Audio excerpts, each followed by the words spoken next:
धन के साथ धर्म की ओर सुख की खोज।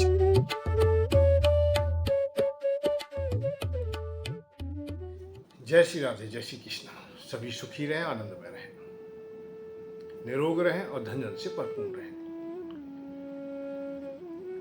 आज जो चर्चा कर रहे हैं वो भी यही चर्चा है कि आप सुखी कैसे रहें और सुख की खोज की ओर ही हम लोग अग्रसर होंगे। महाभारत में विदुर जी और धृतराष्ट्र जी की चर्चा हो रही है। धृतराष्ट्र परेशान है, दुखी है, क्योंकि उसे धन जाता हुआ दिखाई दे रहा है, उसे अपनी संपत्ति जाती दिखाई दे रही है और परेशान है, क्योंकि पांडवों से यदि युद्ध होगा तो मेरे पास कुछ नहीं बचेगा। वो बेचैन है। तो विदुर जी को बुला करके रात्रि में ही उनसे बातें कर रहे हैं। तो उस समय वो समझाने का प्रयत्न कर रहे हैं। तो उसमें एक महत्वपूर्ण बात आई कि महाराज की जीवन का जो सार्थकता है वो केवल इतनी है, दो भागों में बांटी गई है, और दो गुण यदि किसी के पास हैं तो वो सुखी है और अच्छा है, और दो गुण उसके पास में नहीं है तो वो व्यर्थ है, अर्थात उसका जीवन मृत के समान है। दो गुण कौन कौन से हैं? एक तो धन की प्रधानता और दूसरी निरोगता। जो व्यक्ति निरोग है वो सुखी है, और जिसके पास जीविका के साधन है वो सुखी है। ना मनुष्य गुणों किश्चिता, मनुष्य में और कोई गुण है ही नहीं। किंचित मात्र भी दूसरा कोई गुण नहीं है, केवल दो गुण है। दूसरा कौन सा है? राजनम सा धनता मृति। हे राजन, धन हो उसके पास, और अमृता, अमृता निरोगता हो, स्वस्थ शरीर हो। तो मेरी जो चर्चा है भैया, मेरी चर्चा यही करना चाहता हूं कि आप लोग ये दो मार्गों को अपनाइए।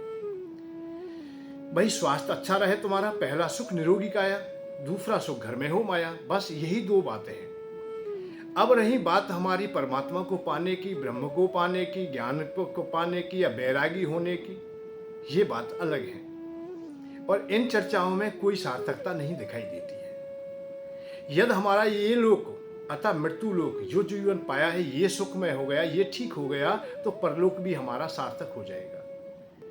कैसे? कि आप स्वस्थ हैं, अच्छे शरीर वाले हैं, तो आप लोग अर्थ भी पालेंगे, और अर्थ पालेंगे तो धर्म भी कर लेंगे, और धर्म करेंगे तो शांति मिल जाएगी। यदि आप लोगों को शांति नहीं मिलती तो क्यों नहीं मिलती है? क्योंकि आपके पास धर्म नहीं है, अर्थात दान पुण्य करने की क्षमता नहीं है, दूसरों की सहायता करने की क्षमता नहीं है, बड़े यज्ञ आदि करने की क्षमता नहीं है। वो क्यों नहीं होती है? क्योंकि अर्थ की व्यवस्था कमजोर होती है। अर्थ क्यों नहीं होता है? क्योंकि आपके पास काम नहीं है, अर्थात शरीर ठीक नहीं है। एक दूसरे के पूरक हैं। यदि हम समझे इन गहराइयों को तब बात चलेगी। हम देख रहे हैं रात दिन बीमार हो रहे हैं, घर में रोजाना बीमारी है, कोई ना कोई बीमार है, कभी पत्नी बीमार है, कभी बच्चे बीमार है, कभी माता पिता बीमार है, स्वयं बीमार है। रोजाना औषधि ले रहे हैं, कोई लाभ नहीं मिल रहा है, बड़े बड़े असाध्य रोग हो जाते हैं, और ऐसा भी होता देखा गया है कि संबंधी भी बिछड़ते देखिए। असाध्य रोग के कारण हो सकता है पुत्र चला गया हो हमारे पास से, पिता का बिछुड़ हो गया हो, माता का बिछुड़ हो गया हो, और जब परिवार टूटता है तो बहुत बुरी तरह टूट जाता है। और रोगता में तो पूछो ही मत, कि जब बीमार हो जाते हैं तो धन भी जाता है, अर्थ भी जाता है, अर्थात शांति भी जाती है, मन बुद्धि चित्त सब कुछ चला जाता है, शरीर भी चला जाता है, संबंध भी बेकार हो जाते हैं, छोटे छोटे बच्चे रह जाते हैं, उनका जीवन भी बर्बाद हो जाता है, माता पिता बुढ़ापे में बड़े कष्ट में हो जाते हैं। पर क्यों हो जाते हैं? क्योंकि बीमार हैं। अब बीमारी को दूर करने के लिए आप औषधि तो लेते हैं, परंतु आपने कहावत सुनी होगी कि आप दवा के साथ में दुआ भी ले लीजिए, अर्थात उन देवताओं की भी उपासना कीजिए जो औषधियों को बल देते हैं। अब बात इस बात की है, हम उन देवताओं को पहचानते नहीं, उनको जानते ही नहीं, उनकी चर्चा ही नहीं सुनी। हम तो ब्रह्म की बात सुनते हैं, हम निराकार ब्रह्म की चर्चा सुनते हैं, हम भगवान को पाने की बात कहते हैं। भगवान का क्या करोगे भाई पा करके? और भगवान कैसा है, क्या रूप है, क्या स्वरूप है? भगवान ने तो कहा है मया सर्वम मिदम व्याप्तम, वो सर्व जगह व्याप्त है। जैसे वायु, तो वायु भगवान है।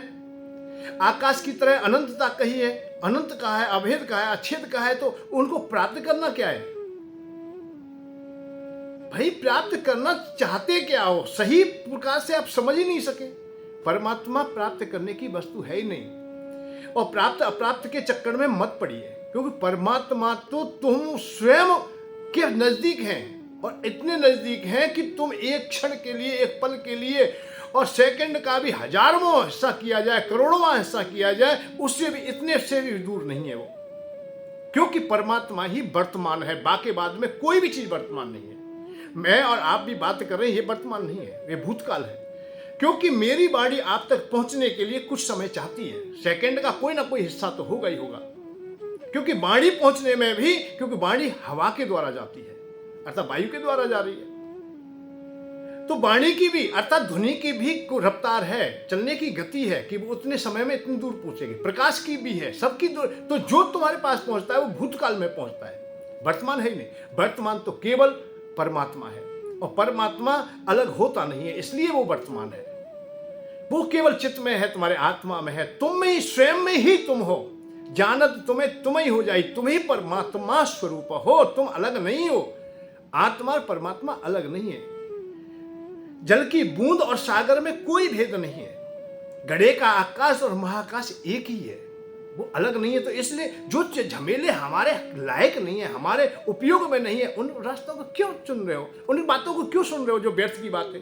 सार्थक बात यह है कि ये शरीर अच्छा होना चाहिए, शरीर के द्वारा तुम जो चाहते हो वो प्राप्त हो जाएगा। भाई इस लोक को चाहे या परलोक को चाहे, साधन धाम मोक्ष कर पारा द्वारा, अर्थात ये शरीर साधन है तुम्हारा, मोक्ष तक पहुंचाने का साधन है, और इस साधन को तुम बेकार कर दो। ऐसे ऐसे नियमावली को अपना लो, शरीर जर्जर हो जाए, टूट जाए, बेकार हो जाए। नहीं, ऐसा नहीं। शरीर को अच्छा रखिए, शरीर अच्छा होगा, मन बुद्धि चित्त अच्छा होगा, काम करने में मन लगेगा, काम करोगे अर्थ बनेगा। ये सब व्यवस्थाएं होंगी कैसे? बात इस बात की है कि हम मेहनत भी बहुत करते हैं, शरीर भी ठीक है, पर धन नहीं मिल रहा है हमें। हाँ, इसके लिए दो देवताओं की आवश्यकता है। जैसे विदुर जी कह रहे हैं कि दो ही क्रियाएं हैं, इनको अपना लीजिए, सब कुछ ठीक हो जाएगा।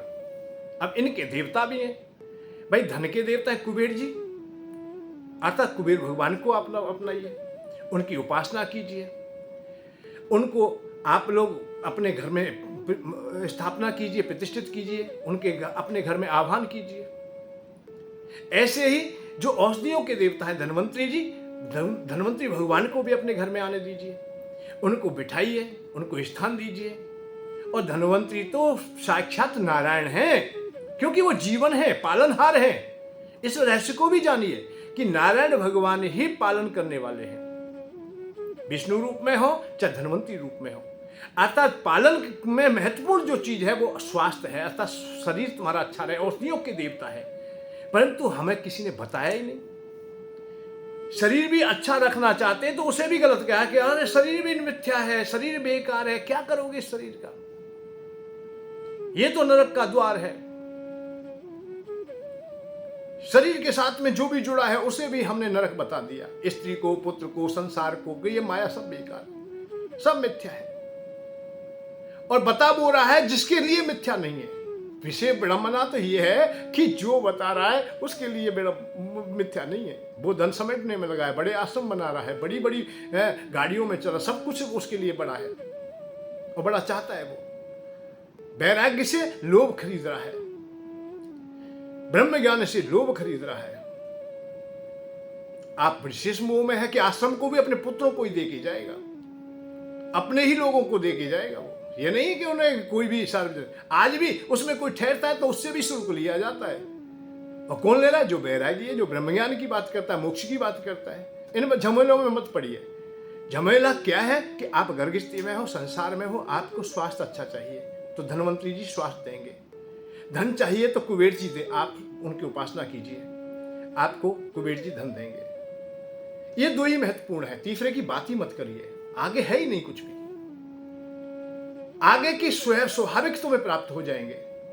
जब आपके पास धन होगा, सुयोग्य नारी भी मिलेगी तुम्हें, अच्छा परिवार चलेगा, पत्नी खुशहाल रहेगी, बच्चे भी ठीक होंगे, मन प्रसन्न होगा, पत्नी का अच्छा संग होगा, अच्छी संतति पैदा होगी।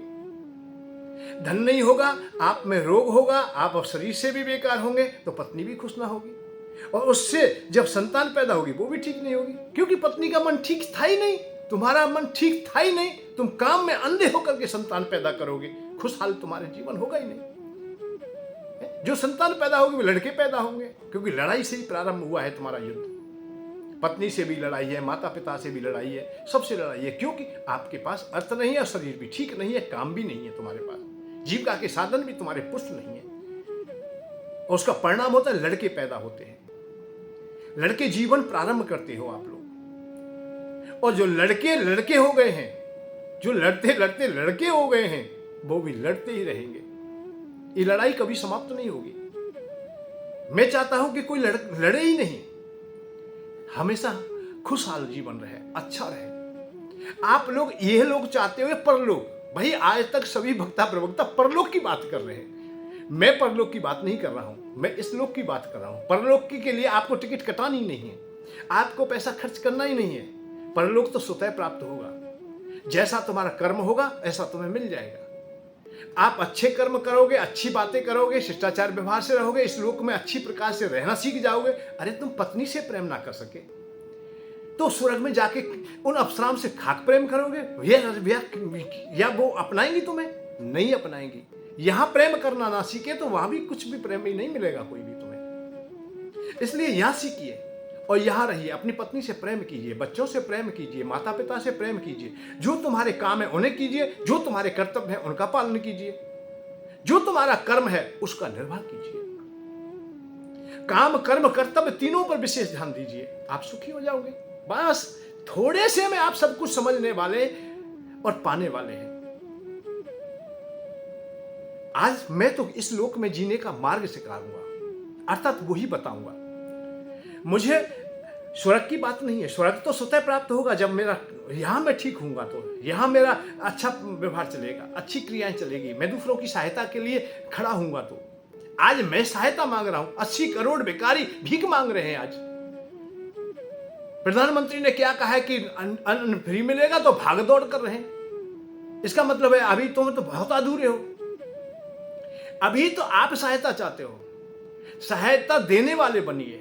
आप नौकर ना बन के मालिक बनिए, आप भिखारी ना बन करके भीख देने वाले तो बनिए। कभी तो ऐसा हो कि भीख हम दें, जब यहां ना दे सके, यहां ना कर सके, जब यहां क्या क्या प्रधानता है कि यहां तुम्हारे कर्म करने की छूट है, काम करने की छूट है, तुम्हें हाथ मिले हुए हैं, तुम्हारे पास में हाथ दिए हुए हैं, कर्म करने की प्रधानता है। इसके बाद में मानव योनि के बाद में पूरे चराचर जगत में किसी के पास हाथ नहीं आता, कर्म करने की क्षमता नहीं है कि वो कर्म कर ले। और ये मानव जीवन ही सार्थक है और यही श्रेष्ठ है। इसी में आप योगी होंगे और इसी में तुम भोगी होंगे। अच्छा भोग भी भोगना चाहते हो, भोजन अच्छा करना चाहते हो, सुख सुविधाएं लेना चाहते हो, तो मानव के लिए है, वो ही उन्हें प्राप्त करता है, क्योंकि उसके पास बुद्धि और विवेक है। बढ़िया भोजन करना चाहते हो तो कई प्रकार की सब्जियां बना सकते हो आप, मिष्ठान भी खा सकते हो आप लोग, लड्डू बना सकते हो, खीर बना सकते हो, अच्छी अच्छी रोटियां बना सकते हो, सब कुछ तुम्हें मिल जाएगा। परंतु और योनियों में ऐसा नहीं है कि वो चूल्हा से लगाएंगे और जब रोटी बनाएंगे या सब्जी बनाएंगे, खीर बनाएंगे, कोई भी चराचर जगत में ऐसी योनि नहीं है जो भोजन बना लेती हो। हाँ, भोजन पा लेती है। अतः जठराग्नि को शांत करने के लिए नाना प्रकार का जो जो पदार्थ उसके लिए उपयोग में बनाया वो उसे वो डाल लेती है। कच्चा पक्का जैसा भी है उसी के अनुसार वो ढल जाता है, उसकी लाचारी होती है। पर मानव अपने भोजन को पका के भी खाता है, नमक भी थोड़ा कम है तो उसका भी स्वाद ले लेता है, ज्यादा कम डाल दे। मिष्टान खाना मिष्टान, खट्टा खाना खट्टा, चरपरा खाना चरपरा, जैसा भी व्यंजन, ऐसे ही संसार के भोग भी तुम्हें इस मानव योनि में प्राप्त है। भोग भी मानव योनि के लिए और भोग योग भी मानव योनि के लिए, अर्थात यहां से किसी भी धाम तक जा सकते हो, अर्थात परमात्मा को भी आप लोग सहजता से प्राप्त कर सकते हो। कब? जब आप लोग ठीक होंगे। ठीक कब होंगे? कि स्वास्थ्य बढ़िया होगा। स्वास्थ्य कब बढ़िया होगा? जब धन्वंतरी जी की कृपा होगी। और धन्वंतरी जी की कृपा कब होगी? अरे भैया, आप या तो बाजार से आप लोग धन्वंतरी जी ले आए, उनकी उपासना करें, उनके ऐसा नहीं कर पाते तो हमसे संपर्क कर लीजिए। देना लेना कुछ भी नहीं है, हमारे पास से आप लोग धन्वंतरी जी की कृपा चाहते हैं, अर्थात उनका फोटो, तस्वीर, यंत्र मंत्र चाहते हो तो घी सामग्री, पूजा का सामान दे दें। वर्ष में एक बार आप लोग घी सामग्री दे दें, आपके घर में निरोगता रहेगी, हमें विश्वास है। क्योंकि कुबेर भगवान के सिद्ध यंत्र हम तुम्हारे पास भेज देंगे और आपको तस्वीर भी देंगे, जिससे कि आप लोग उपासना करते रहे और जो युक्ति जो क्रिया है वो हम बता देंगे, ऐसे सहजता से आप पूजन करते रहेंगे। वही अवस्था है कुबेर जी की। कुबेर जी आप बाजार से लाए, आपने उपासना करें, अपने घर में इन दो स्थापनाओं को अति आवश्यक करें। इनकी आवश्यकता अति आवश्यक है और इनकी यदि स्थापना नहीं की है तो तुम बहुत अधूरे हो। घर गृहस्थी में रहते हुए ब्रह्म की बात करते हो, ये अच्छी बात नहीं है। माला लेकर के बैठ गए, जाप कर रहे। अरे नहीं, सुबह शाम जैसी तुम्हारी दिनचर्या के अनुसार जो पूजा पद्धति है उसको करिए, उसके बाद में अपना काम देखिए, काम करिए, मेहनत कीजिए। खेती में करते हो, व्यापार करते हो, नौकरी सर्विस जो काम करते हो उसको करिए। आपका स्वास्थ्य बढ़िया रहेगा, मन बुद्धि सही रहेगा, धन भी तुम्हारे पास में होगा, अर्थात किसी का ऋणी ना होंगे। सबसे जो बड़ी पीड़ा है, कष्ट है, ये दो ही हैं कि धन का ना होना अर्थात ऋणी हो जाना, स्वास्थ्य अच्छा ना होना, बीमार हो जाना। बीमार व्यक्ति और ऋणी व्यक्ति दोनों मरे के समान है। ये भी विदुर जी ने बहुत बढ़िया सुंदरता से बात कही है। अनारोत्वात्व भद्रम ते मृत कल्पा ही रोगणा। रोगी व्यक्ति तो मरे के समान है। मृत कल्पा, वो व्यक्ति मरा हुआ है। कौन सा मरा है? जिसके पास धन नहीं है अर्थात कर्जा है। जो ऋणी है वो भी मरा हुआ है, जो रोगी है वो भी मरा हुआ है। तो आप मरना क्यों चाहते हो? जीते जी, अरे जीने का प्रयत्न कीजिए, मर तो आप जाओगे। और तुम संतों के पास जा रहे हो, मरने के लिए जा रहे हो कि हमें मृत्यु दे दीजिए, हमें मृत्यु दे दीजिए, हम ऐसे मर जाएं, हम ऐसे मर जाएं, हम ऐसे मर जाएं। वो नाना प्रकार की औषधि दे रहे हैं तुम्हें कि आप वैराग्य से मरोगे, आप ज्ञान को धारण कीजिए तब मरोगे, आप मोक्ष को चाहिए जब मरोगे। मरने की बात क्यों कर रहे हो? जीने की बात कीजिए। अरे स्वाभाविक भगवान आए हैं, अवतार धारण किया, तो उन्होंने कब कहा है कि तुम ऐसा कीजिए ऐसा कीजिए? भगवान निरंतर ये नहीं चाहते। देखिए, तुम्हारे मन और बुद्धि को भगवान की ओर लगाने के लिए जाप किया जाता है, कि इसके लिए नहीं कि नाम हजारों करोड़ों लेंगे जब भगवान खुश होंगे। अरे भगवान कोई पागल है कि नाम से खुश हो जाएंगे? नहीं नहीं नहीं, भगवान नाम से खुश नहीं होंगे, तुम्हारे काम से होंगे, तुम्हारे कर्म से होंगे, तुम्हारे कर्तव्य से होंगे। आप जाप करते रहे, निरंतर जाप करते रहे, माता पिता दुख पा रहे हैं। आप जाप करते रहे, पत्नी भूखी है। आप जाप करते रहे, पत्नी बच्चे भूखे हैं, वो परेशान हैं। उनके जो कर्तव्य है उनका निर्वाह नहीं कर रहे हैं। माता पिता के पालन का जो कर्तव्य है उसका निर्वाह नहीं कर रहे हैं।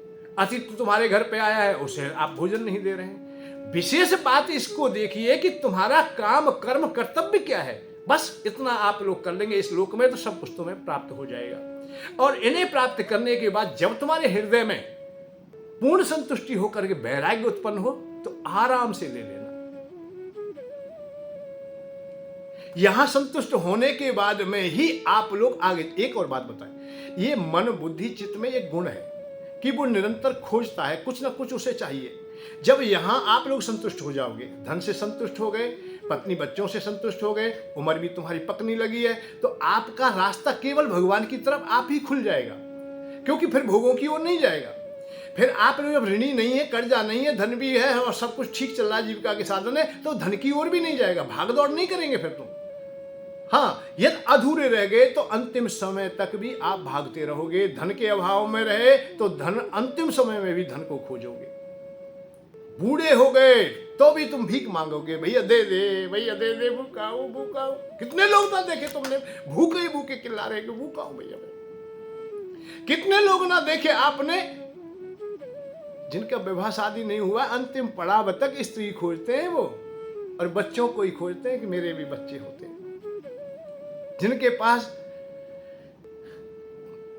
साधनों का अभाव रहा है, घर मकान का अभाव रहा है, वो आश्रम बनाने में ही जीवन व्यतीत करते। संत तो हो जाते हैं पर आश्रम बनाने में ही, बिल्डिंग बनाने में ही, पत्थर कंकड़ जोड़ने में ही इस पूरे जीवन को बर्बाद कर देते हैं। जो ब्रह्मचारी आता, जिनके देखो ब्रह्मचारी और रड़ुआ होना अलग बात है, जिनका विवाह नहीं हुआ वो ब्रह्मचारी नहीं है, वो तो उम्मीदवार सदैव रहे और अंतिम पड़ाव तक रहेंगे, और वो इसी प्रकार के प्रवचन करेंगे, इसी प्रकार की बातें करेंगे, पर वाणी में वो त्याग रखेंगे। जैसे स्त्री बिल्कुल बेकार है, घर गृहस्थी में नहीं फंसना चाहिए, इसमें नहीं फंसना चाहिए, परंतु वो सुनाएंगे औरतों की बातें। जैसे कई मैंने देखे हैं वक्ता प्रवक्ता जिन्होंने वस्त्र भी त्याग दिए हैं, सब कुछ त्याग दिया है, परंतु स्त्री और घर गृहस्थी की बात ज्यादा करते। प्रवचन में जब करेंगे घर गृहस्थी की बातें करेंगे। इसका आधार है कि उनका मन चित्त वहीं फंसा हुआ है, क्योंकि वो अधूरे हैं। जब तक तुम अधूरे रहोगे तब तक तुम्हें परमात्मा नहीं मिलेगा, अर्थात शांति का मार्ग नहीं मिलेगा। इसलिए पहले पूरा होइए। पहला काम है उसे कीजिए। पहला काम है स्वास्थ्य बढ़िया रहे। दूसरा काम है जीविका के साधन बढ़िया हो और धन तुम्हारे पास हो, ऋणी ना हो। भाई इन बातों को ध्यान रखिए, खुशहाल जीवन रहेगा। फिर क्यों भाग दौड़ करनी, कोई दान नहीं। और एक बात बताएं, कड़वी बात है पर है बहुत हितकारी और सच्ची। चाहे योगी हो आप, चाहे और कोई काम करिए, पर टका बड़ी कीमती चीज है, ये धन बड़ा कीमती है। बड़े बड़े मंदिरों में भी धन नहीं लगा होता तो उनकी पूजा नहीं होती। जहां बड़े मंदिर है, भगवान राम की सामर्थ्य तो उस समय भी थी जब वो त्रिपाल में थे। भगवान राम त्रिपाल में नहीं थे, फिर भी वो अयोध्या धाम पावन धाम था। पर अब लाखों करोड़ों आदमी जा रहे हैं रोजाना दर्शन करने। क्यों? क्योंकि अब धन और वैभव बढ़ गया भगवान के पास। तो तुम्हारे पास बढ़ जाएगा, तुम्हारी भी पूजा होगी। उन्हीं मंदिरों की पूजा विशेष होती है जहां ऐश्वर्य है। तो ये टका बड़ा काम क्या है? टका को कमजोर ना समझ ले। भगवान के दर्शन हो रहे पीछे तुम्हारे, भगवान आशीर्वाद दे रहे हैं, पर सोने का मुकुट है, बड़े बड़े अच्छे अच्छे हार है उनके पास। यदि इन्हें हटा दिया जाए तो भगवान नहीं रह जाएंगे। टका करे सब काम, टका मृदंग बजावे और टका सजावे साज, टका सर छत्र धरावे। टका माए और बाप, टका भैयन को भैया, टका सास और ससुर, टका मेहमान बनैया। नाय टका तब टक टका चैन परे ना रात दिन, ब्रजवासी यो सोच करे धिक्कार जीवन टका बिन। अरे तुम्हारे पास पैसा नहीं है, अर्थ नहीं है तो कुछ भी नहीं है, सब जीवन व्यर्थ हो जाता है। और व्यर्थ ही नहीं है, अनर्थ तक पहुंच जाता है। अनर्थ तक ना पहुंचे इसलिए आप लोग अरे कुबेर भगवान को जानिए और धन्वंतरी जी को जानिए। इन दो देवताओं की उपासना कीजिए, स्वयं से ही कीजिए। बाजार से आज ही फोटो लाइए, अपने घर में उपासना प्रारंभ कीजिए। उनकी तस्वीर लाइए, उसकी मूर्ति लाइए। और यंत्र मंत्र मैंने बताया, आप लोग नहीं कर पाते हो, आप वो सिद्धि कर नहीं कर पाते हो तो हमसे संपर्क कर लीजिए। और पुनः कह रहा हूं, देने के लिए कुछ नहीं देना है। बहुत सहजता से 1 वर्ष में 1.25 किलो घी, 1.25 किलो सामग्री, पूजा का सामान आप लोग मुझे दे दे और मैं तुम्हारे लिए निस्वार्थ सेवा करता रहूंगा। वैसे मैं निस्वार्थ कह गया हूं, इसमें कुछ ना कुछ स्वार्थ तो जुड़ ही जाएगा, पर इससे ज्यादा कुछ नहीं चाहूंगा मैं। इससे आपका काम हो जाएगा, आपका भला होगा और हो सकता है कुछ ना कुछ मेरा भी हो जाएगा। दोनों ठीक रहेंगे। ज्यादा ठगा ठगी के चक्कर में आप ना पड़ेंगे तो भाई कोई विशेष लाभ नहीं। कितने संत महात्मा मिलेंगे तुम्हें, तुम्हारे एक्सरा तो करते हो, तुम्हारे ये रोग है, तुम्हारे ये ग्रह है, ये चाल है, ये बात है, ये बात है, दुनिया भर के रोग बता देंगे, तुम्हारा नाम बता दे, तुम्हारे भूतकाल बता दे, सब कुछ बता दे। भैया उससे क्या होने वाला है जब तक समाधान ना होगा। समाधान के लिए 2 ही महत्वपूर्ण अंग हैं, इनको ठीक कर दे।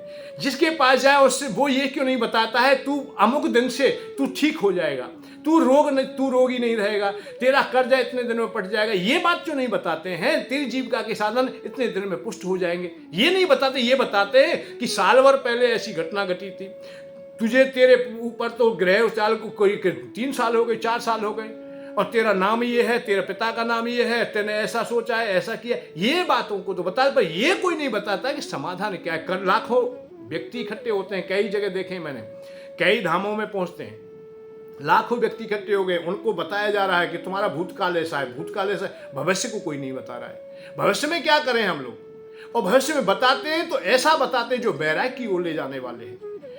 केवदंती सत्या मति सा गति भवेत, तुम्हारी मति जैसी हो जाएगी ऐसी गति रहेगी। तुम्हारी बैराग की ओर जाओगे तो घर में बैरागी रहेगा, बैरागियों से संपर्क करोगे, बैरागी होगे आप लोग। घर में धन नहीं आएगा, घर में रोगता ही बढ़ती रहेगी। आप मोक्ष की ओर जाएंगे तो तुम्हें जीवन देगा कौन? तुम मुक्ति चाहते हो तो जीवन देगा कौन तुम्हें? अरे तुम्हारे हृदय में लोभ होना चाहिए। लोभ बड़ी महत्वपूर्ण चीज है। ये कामनाएं, काम बड़ा महत्वपूर्ण चीज है, क्रोध बड़ा महत्वपूर्ण चीज है। इसे व्यर्थ मत जाने दीजिए, व्यर्थ मत कीजिए। ये सब लोग व्यर्थ कह रहे हैं तो व्यर्थ ही कह रहे हैं। जो इनको व्यर्थ बताता है वो व्यर्थ बोल रहा है, उसकी बातों में सार्थकता नहीं है। ये विषय ना होंगे तो ना तो स्वर्ग में तुम्हारे लिए कुछ भी है, ना इस मृत्यु लोक में कुछ भी है। काम तुम्हारे पास ना होता तो ये वंश परंपरा चलती ही नहीं। काम बहुत अनिवार्य है, क्रोध बहुत अनिवार्य है। क्रोध से ही संसार का निर्माण है। क्रोध ना होता तो भगवान अवतार ना लेते, दुष्टों का वध करने के लिए नहीं आते। भगवान जब अवतार लेते हैं तो क्रोध में ही आते हैं। सोच रहे हो कि वो पुष्प वैसे ही राजी खुशी में आ जाते हैं, नहीं, वो जब आते हैं क्रोध में ही आते हैं, क्योंकि दुष्टों का संहार करना है। परित्राणाय साधुनामा विनाशाय च दुष्कृताम धर्म संस्थापनार्थाय संभवामि युगे युगे। हर युग में धर्म की स्थापना के लिए दुष्टों का संहार करने के, संहार क्या हंस के हो जाएगा, वह क्रोध अवतार होता है। अतः क्रोध से सुदर्शन चक्र ले, शस्त्र ले, भगवान राम बाण लेके आए, धनुष बाण है उनके पास में, परशुराम जी फरसा लेके आए। जिन देवी देवताओं को, जिन महापुरुषों को देखते हैं उनके पास अस्त्र शस्त्र हैं, वो क्रोध अवतार अर्थात क्रोध में ही आए हैं। तो क्रोध बेकार क्यों हुआ? ना तो क्रोध बेकार है ना काम। अरे काम से ही तो भगवान प्रकट हुए हैं। या हमारा जीवन भी हमें जो मिला है, माता पिता के हृदय में काम ना होता तो हम क्यों होते आज, और आप क्यों होते? आपका भी जीवन नहीं होता और हमारी जो संतान हुई है वो भी आगे। ऐसे ही लोभ की अत्यावश्यकता है। लोभ चाहना होगी तुम्हारे हृदय में, बैरागी बैराग रहे। बैराग की बात सुनकर के तुमने बैरागी जैसा मत तो वाणी तो बना ली है, ऊपर ऊपर से बैरागी जैसी बात क्यों गुरुजी ने कही है कि भाई ये सब बेकार है, तो ऐसे हमने कह दिया है। और बेकार बेकार चीज को गुरुजी को दे दीजिए। धन बेकार बताया तो दान कर दीजिए। इस संसार की जमीन भूमि आज बेकार है तो कितने आश्रमों में कितने लोग दान करने में लग रहे हैं। दान दान शब्द रख दिया है। उस शुल्क का नाम त्याग की परिभाषाएं बताने का, बैराग की भाषा बताने का, वाणी के द्वारा जो बताया गया उसका शुल्क क्या है? आप दान रूप में हमें दे दीजिए। भैया अपने पास रखिए। सहायता करना अलग बात है और दान देना अलग बात है। और कोई तुमसे छीन ले, तुमसे कोई ठग ले कि 100 रुपया दोगे, लाख रुपया तुम्हें मिलने वाले हैं, ये तुम्हारे साथ में धोखा है। तुम जुआ खेल रहे हो। जुआ मत खेलिए, भगवान के साथ जुआ मत खेलिए। 100 रुपये प्रसाद बांटा, लाखों रुपए की मांग कर रहे हो आप लोग, उस लोभ से ही करने में लग रहे हो। नहीं नहीं, ऐसा करेंगे तो वो शांति का मार्ग नहीं है। दान तब दीजिए, पहले अपने को सक्षम कीजिए। सक्षम का मतलब है मन बुद्धि चित्त तुम्हारा बढ़िया हो जाए। सामने वाला कोई दुखी है, देश को धर्म को किसी को भी आवश्यकता है, समय जगह जगह वक्त के अनुसार जब आवश्यकता पड़े तो दिल खोल के दान दीजिए। खूब पैसा दीजिए, खूब भोजन कराइए, जो काम करना है खूब कीजिए। जब आपके मन में प्रसन्नता होगी, आपके मन में सहजता होगी, तो आपको बहुत लाभ मिलेगा, बहुत अच्छे होंगे। आज हम लोभ के कारण प्रसाद बांट रहे हैं, हम लालच के कारण प्रसाद बांट रहे हैं। हमारे पास में बच्चों के लिए भोजन नहीं था, परंतु वहां भोग लगा करके हम देवताओं को दे रहे हैं और उनको आचार्यों को हम दे देते हैं। नहीं, ऐसा नहीं। सही कर्तव्य और कर्म को भी जानिए। पात्र को भी देना, दान भी दे तो पात्र को देना। तुम्हारा धन कहीं विपरीत तो नहीं जा रहा है। और भैया मैं तो दान लेता ही नहीं, मुझे तो दान चाहिए नहीं किसी से। मुझे तो यदि मिलेगा, यदि मैं लूंगा तो अपना मजदूरी लूंगा, जो मैं कर रहा हूं, जिससे मेरी जीविका चल सके, इतनी ही आवश्यकता है। अब मैंने बताया, इशारा किया है कि 1.25 किलो घी, 1.25 किलो सामग्री, पूजा आदि का सामान आप लोग देंगे, उसी से मेरी जीविका चल जाएगी, उसी से देवताओं का जो क्रिया है वो हो जाएंगी, और उसी से आपका भी काम हो जाएगा। जैसे समुद्र में से एक बूंद जल ले लिया जाए, एक गिलास जल ले लिया जाए तो उसमें कोई प्रभाव ना पड़ेगा, ना कभी परेशानी होगी। परंतु किसी छोटे जीव को प्यास लगी हुई है, उसकी प्यास बुझ जाएगी, यही मानता है। परंतु ऐसा ना करे कि सागर को ही सोख जाए, अगस्त जी की तरह सागर को ही ले ले। कितने लोग ऐसे हैं जो दान या कर्म करते हुए बताते बताते कि भैया एक ग्रह है, ग्रह में ही 10, 20, 50 हजार रुपए खर्च हो गए, अमुक अनुष्ठान कराइए उसमें लाखों रुपए खर्च हो गए। परंतु अवस्थाएं यथा योग ही रही, जैसी थी वैसी रही। हमारा धीमे धीमे धर्म से और इन अनुष्ठानों से विश्वास और हटता गया, क्योंकि जिसने अनुष्ठान किया है वही शराब पीता मिला है एक दिन, जिसने अनुष्ठान किया है वही भोग भोगता मिला है, जिसने वैराग की बात की है वही रागी मिला है हमें, जो त्यागी था वही रागी मिला है हमें। तो हमारे हृदय में बड़ी पीड़ा भी हुई है कि हमने लाखों रुपया खर्च किया है, दान दिया है, पर दान अपात्र को दे दिया है हमने, लोभी व्यक्ति को दे दिया है, जो काम रहित बात करता था कामी को दे दिया है, तो पश्चाताप होगा। तो आपका जीवन सार्थक तो तभी है कि इन दो कामों को कीजिए, कुबेर भगवान की उपासना को बढ़ाइए और धन्वंतरी जी की उपासना को बढ़ाइए। ये दो ही उपासना बढ़ाइए। एक, स्वास्थ्य तुम्हारा अच्छा रखेगा, घर में कोई बीमारी ना रहेगी, बीमारी जब दूर होगी सब लोग खुशहाल रहेंगे, पैसा भी व्यर्थ नहीं खर्च होगा, समय भी खर्च नहीं होगा। नहीं, बीमारी के कारण तो ना जाने कितनी पीड़ाएं सामने आ जाती हैं, और जब अपने जाते हैं उस समय की अवस्था तो ना जाने कितनी गहरी हो सकती है। तारा उस समय फपक फपक के रोने लगी और राजा हरिश्चंद्र घुटनों के बल बैठ के जब तारा लेकर के अपने पुत्र के शव को वहां शमशान में बैठी है, उस अवस्था को और देखिए कि एक टका भी नहीं है, पैसा भी नहीं है पास में, और वो पैसा भी देना है क्योंकि वहां दाह संस्कार तब होगा जब टका दे दिया जाएगा। उन माता पिता से क्या भीति होगी। तो ये ऐसी पीड़ाओं को समझने का प्रयत्न, ये पीड़ा हमारी राजा हरिश्चंद्र की नहीं, हमारी भी है। उनकी निर्धनता को भी देखिए कि निर्धनता इतनी भारी हुई कि कर्जा हो गया उन पर, अपने पत्नी, बच्चा और स्वयं को बेचना पड़ गया। पशु की भांत रस्सी बांध के गले में चौराहे पे चिल्ला करके कहा मेरी पत्नी को ले लो, मेरे बच्चों को ले लो। तो ये निर्धनता उन्हीं की नहीं, आज भी हम देख रहे हैं निरंतर है हमारे घर में, हमारी गृहस्थी में यही पीड़ा है। हम बच्चों को बेच रहे हैं रोजाना, छोटे छोटे बच्चे मजदूरी पे भेजते हैं, उन्हें जो व्यवस्थाएं चाहिए वो उन्हें नहीं दे पाते हम लोग, पत्नी को जितनी व्यवस्थाएं चाहिए उन्हें नहीं दे पाते हम लोग। और हम बात सुनते हैं वैराग्य की, हम बात सुनते हैं ज्ञान की, हम बात सुनते हैं मोक्ष की। वो परमात्मा, उंगली ऊपर करके वो परमात्मा, अरे किसने कहा वो परमात्मा? परमात्मा वो है जो तुम्हारे नजदीक है, एक पल के लिए तुमसे दूर नहीं, एक क्षण के लिए दूर नहीं, चाहे निराकार के रूप में माने, साकार के रूप में माने। और आप ये ना समझे कि मैं भक्ति मार्ग को नहीं जानता या नहीं बताता हूं, मैं ब्रजवासी हूं, मैं माधव से एक पल के लिए अलग नहीं हूं, परंतु मैं उस सच्चाई को जान चुका हूं कि इस लोक को तुम ठीक कीजिए, आप खुश हो जाओगे और भक्ति तुम्हारे हृदय में स्वतः ही प्राप्त हो जाएगी। भक्ति का रूपांतर कोई भी क्यों ना हो, आप माता की सेवा कर रहे हो वो भी भक्ति है, पिता की कर रहे हो वो भी भक्ति है। आज हम देख रहे हैं माता पिता गौशालाओं की तरह वृद्धशालाओं में भेज दिए जाते हैं। वृंदावन में कम से कम 50-100 वृद्धशाला खुल गई हैं और माता पिता आ रहे हैं। हम ये ना बता सके किसी भी अपने शिष्य को, अपने सनातनी लोगों को कि तुम्हें माता पिता की सेवा करनी है। क्या करेंगे ऐसे ब्रह्म ज्ञान से, ऐसे वैराग्य से, ऐसे अनुष्ठानों से? हम इतना ना समझा सके। मैं केवल यही कह रहा हूं कि तुम्हारा मुख्य कर्तव्य है, तुमको शांति का मार्ग तब मिलेगा जब अपने माता पिता बुजुर्गों का सम्मान करोगे। अड़ोस पड़ोस में से कहीं भी कोई भी माता वृद्ध लोग कोई दुखी ना हो। पत्नी अपनी से बढ़िया विश्व में कोई भी अप्सरा नहीं है, दुनिया में कोई स्त्री है ही नहीं।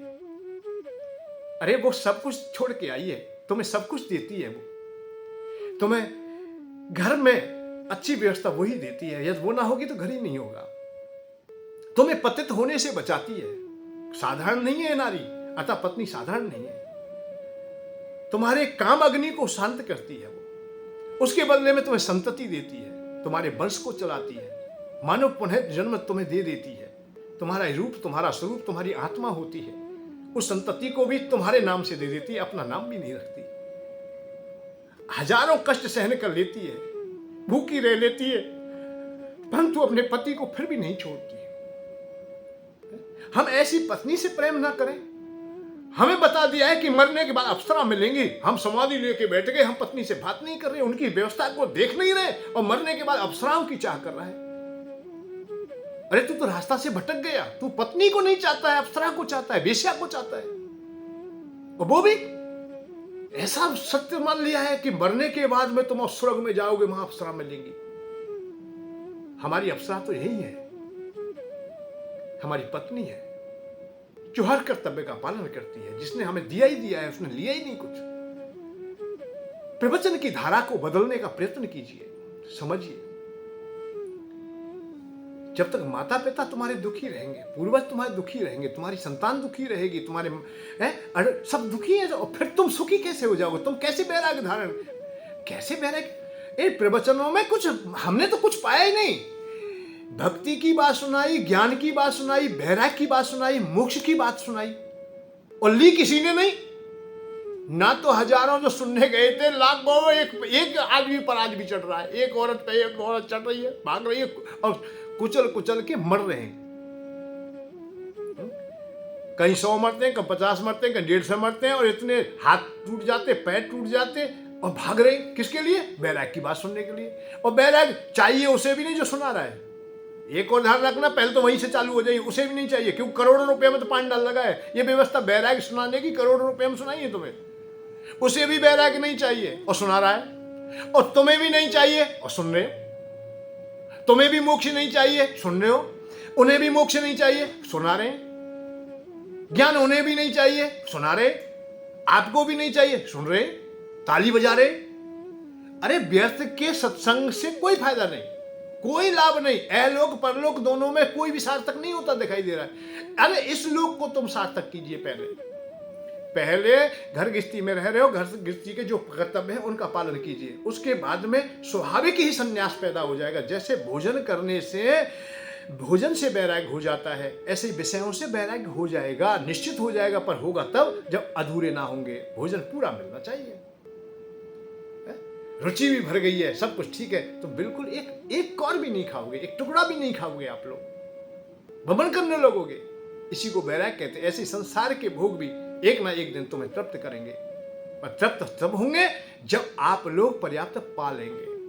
और पाएंगे किससे? देवताओं की कृपा से। और फिर सने सने आप लोग वैराग्य की ओर चले जाएंगे। पहले राजा महाराजा क्यों चले जाते थे? इसीलिए चले जाते थे कि उन्होंने पत्नी का संग भी कर लिया है, सुंदर सुंदर पत्नियों को संग्रह लिए, धन भी देख लिया, सम्मान भी देख लिया, मान भी देख लिया, सब कुछ। आज तो अधूरा भागता है। जो समाज में दुत्कार गया, लुटा है, पिटा है, समाज में जो दुत्कार पड़ती रही, जैसे समाज में सम्मान ना मिला, वो गेरुए वस्त्र धारण कर लेता है, बाबा जी हो जाता है। और सबसे पहले वो लंबे पाम करता है, वो पाम छियो। और कोई भी नमन करता है तो पैरों को आगे कर देता, बढ़ा देता है, क्योंकि बहुत लुट के और पिट के आया ना वो। अब एक बात, जो पूर्ण जहां से जाएगा, कल मैं घर गृहस्थी छोड़ता हूं, मैं बैराग की ओर चलता हूं। आपको थोड़ा भ्रम भी हो तो इसे भी मैं पूरा कर दूं। हम भारद्वाज ब्राह्मण हैं, हम सिसोदियाओं के कुल पुरोहित हैं, इसलिए मेरे नाम के साथ में बाबा जुड़ा हुआ है। वे बाबा ज्यादा मुझसे कहते हैं, तो बाबा ही है मेरा नाम। मैं घर गृहस्थीवान हूं, मेरी सुंदर पत्नी है, बच्चे, सब कुछ है। कल मैं संन्यास की ओर जाता हूं तो भाई पत्नी की मुझे क्या जरूरत होगी? कल मैं संन्यास में जाता हूं तो पाम पुजवाने की क्या होगी? मेरे आज भी बहुत आदर होता है, सब लोग प्रणाम करते हैं, सब नमन करते हैं, बहुत अच्छा बोलते हैं। तो कल मैं आदर के लिए, आदर पाने के लिए बाबा जी हूंगा क्या? संत हूंगा या बैरागी हूंगा? नहीं। धन की बात करते हो, धन के लिए क्यों? जीविका के साधन मेरे आज भी चल रहे हैं, तो कल मैं क्यों खोलूंगा? कल मैं आश्रम बनाने के लिए बाबा जी हूंगा? आश्रम तो मेरे पास आज भी है। जो चीज आज मेरे पास में है उसे मैं क्यों खोजूंगा? जो चीज नहीं है उसे खोजूंगा। मैं उसी के लिए वैराग्य धारण करूंगा। केवल मेरे पास में एक ही लक्ष्य रह जाएगा कल, केवल परमात्मा। दूसरा मुझे नहीं चाहिएगा कुछ भी। कोई संसार की वस्तु प्राणी में क्यों चाहूंगा? क्यों भौतिक वस्तु प्राणी का मैं चिंतन करूंगा? क्योंकि इनसे तो मैं विरक्त होकर के चलूंगा यहां से। पहले यहां से हुई है, पहले यहां पूर्ण हुई है, आप लोग खुशहाल होइए। अरे घर खीर तो बाहर भी खीर। इस लोक में तुम सुखी हो तो परलोक में भी सुखी हो। और इस लोक में सुखी होने का रहस्य केवल यही है कि आप पहले स्वास्थ्य को बढ़िया रखिए, घर में कोई बीमारी ना हो। इसके लिए धन्वंतरी भगवान की पूजा कीजिए, जो विष्णु के ही 24 अवतारों में आते हैं। चतुर्भुजी रूप है उनका, हाथ में कलश है, कलश में अमृत है, जो अमृत बरसाते हैं। घर में निरोगता रहेगी, कोई अकाल मृत्यु ना होगी, बहुत अच्छा जीवन रहेगा। इधर यही कुबेर जी की उपासना करें, वही धन के देवता हैं। अन्य ना बैठकें, अलग अलग ना जाए। इस पे भी किसी दिन कोई सत्संग होगा, विशेष रहस्य सामने आ जाएंगे। कुबेर जी के अलावा धन देने के लिए कोई भी देवता, देवी देवता भगवान ने नियुक्त नहीं किया है। वही धनाध्यक्ष धन के देवता है। इसलिए कुबेर जी के अलावा किसी के पास मत जाइए हाथ पसारने के लिए।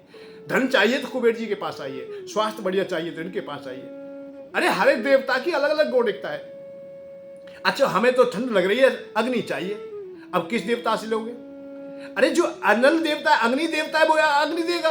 वायु देवता वायु देगा, वरुण देवता जल देगा, सूर्य देवता किरणें देंगे, प्रकाश देंगे, चंद्रमा देवता शीतलता देगा। जो देवता का मतलब देने वाला, उसके पास कोई ना कोई सामान है। एक एक मंत्रालय सबको मिला है, जैसे यहां मिलता है ऐसे ही मिला है। जो सब वस्तु प्राणी तुम्हें चाहिए उसके देवता अलग अलग है। तो जिनके पास नहीं है वो सामान इनके पास क्यों मांग रहे हो भाई तुम? अब मेरे पास में कोई मोटरसाइकिल खराब हो गई, साहब गुरुजी देखना ऐसे, तो मैं क्या जानूं भाई? मैं मोटरसाइकिल भी नहीं चलाना सीखा। जब मोटरसाइकिल में जानता ही नहीं तो मैं बना कैसे सकूंगा? मैं कंप्यूटर के बारे में नहीं जानता तो मैं कैसे चला दूंगा उसे? जिस काम को मैं जानता हूं उसके लिए कोई मेरे पास आता है तो आधी रात में खड़ा हो जाऊंगा, भैया मैं बताता हूं तुम्हें। जिस चीज को आप जानते हो, जो तुम में कला है, उसके बारे में पूरी बात बता सकते हो। तो ऐसे ही जो देवता लोग हैं, देवताओं के पास भी अलग अलग गुण है। सरस्वती मां है, अब उनसे क्या मांगोगे बताओ तुम? अरे अच्छा गान विद्या सीखना चाहते हो, अच्छी वाणी देंगे। गणेश जी से अच्छी बुद्धि मांगिए, विद्या मांगिए। हनुमान जी से अच्छी सामर्थ्य मांगिए, अच्छा शक्ति मांगिए। पहलवानी करते हो, कोई खेलकूद में काम रुचि रखते हो तो हनुमान जी की उपासना कीजिए। बल भी देंगे, बुद्धि भी देंगे, सब कुछ अच्छा होगा। तो जहां जिस देवता की आवश्यकता है उस देवता की उपासना आप कीजिए। ये महाभारत में भी बताया, भगवान कृष्ण के होते हुए अर्जुन को जिस देवता की आवश्यकता हुई उसी देवता की उपासना की। शंकर भगवान की आवश्यकता है शंकर भगवान की, इंद्र की आवश्यकता है इंद्र की, दुर्गा माँ की आवश्यकता है दुर्गा माँ की, और कुबेर जी की आवश्यकता पड़ी तो कुबेर जी की। जब धन चाहिए तो कुबेर जी के पास गए, घर अच्छा बनाना है तो मिस्त्री के पास अथवा विश्वकर्मा जी के पास गए। जिस देवता की आवश्यकता हुई उस समय उन देवताओं को ही बुलाया गया। पर आज हम देखते हैं निराकार ब्रह्म से नीचे नहीं उतरते, यही हमारा अधूरापन है। आप लोग सही मार्ग को अपनाइए। आपको सुखी रहना है, इस जीवन में सुख की खोज करनी है तो निरोगता को पाइए। पहला सुख निरोगी काया, दूसरा सुख घर में हो माया, तीसरा सुख सुलक्षण नारी और चौथा सुख पुत्र अधिकारी। ये 4 सुख तुम्हें मिल जाएंगे। कब मिलेंगे? जब कुबेर जी की और धनवंतरी जी की उपासना करोगे। भाई काम तो तुम्हें करना पड़ेगा, कर्म प्रधान है इस दुनिया में। काम तुम करोगे, कर्म का निर्वाह करोगे और उसका साथ हम देंगे, देवता भी देंगे। हम मध्यस्थ हो जाएंगे, तुम्हारा जीवन बहुत अच्छा व्यतीत होगा। यही हम कामना करते। जय श्री राधे, जय श्री कृष्ण। धन के साथ धर्म की ओर, सुख की खोज।